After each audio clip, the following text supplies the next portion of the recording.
Already first preference ఒక ఓట్లు already పూర్తవడం జరిగింది.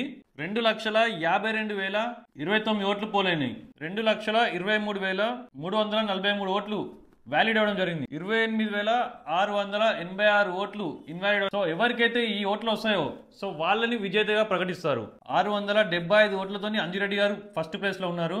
70,565 ఓట్లతో సెకండ్ పొజిషన్ లో ఉన్నారు. అండ్ నెక్స్ట్ ప్రసన్న హరికృష్ణ గారు మూడో స్థానంలో ఉన్నారు 60,419 ఓట్లతోని. సో ఈ 53 అభ్యర్థులు ఎవరికైతే సెకండ్ ప్రిఫరెన్స్ చేసినారో సో ఆ ఓట్లు తీసుకొచ్చి వీళ్ళ ముగ్గురికి గెలుపుతారు. సో అప్పుడు కూడా ఇంకా ఈ మార్జిన్ ఎవరికి ఇంకా రాకపోతే అప్పుడు ప్రసన్న హరికృష్ణ గారిని ఎలిమినేట్ చేయడం జరుగుతుంది. సో ఒక్కసారి ప్రసన్న హరికృష్ణ గారు ఎలిమినేట్ అయినాక తర్వాత అతనికి ఎన్ని ఓట్లు అయితే పడ్డాయో సో ఇప్పటికీ ఫస్ట్ ప్రిఫరెన్స్ 60,419 ఓట్లు పడ్డాయి.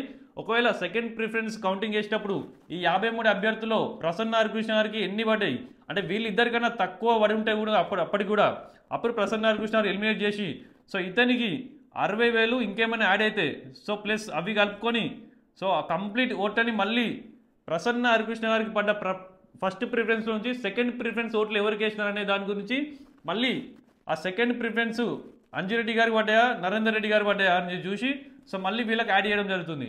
సో అప్పుడు ఎవరికైతే 1,11,672 ఓట్లు వస్తాయో సో వాళ్ళని విజేతగా ప్రకటిస్తారు. సో చూద్దాం, ఇవాళ ఈవినింగ్ వరకు రిజల్ట్ వస్తుందని చాలా వరకు అంటున్నారు. సో ఎట్లా ఉండబోతుంది అనేది చూడాలి. ధన్యవాద్. నేను వినీత్ క్యాదాస్. జై హింద్, భారత్ మాతాకి జై.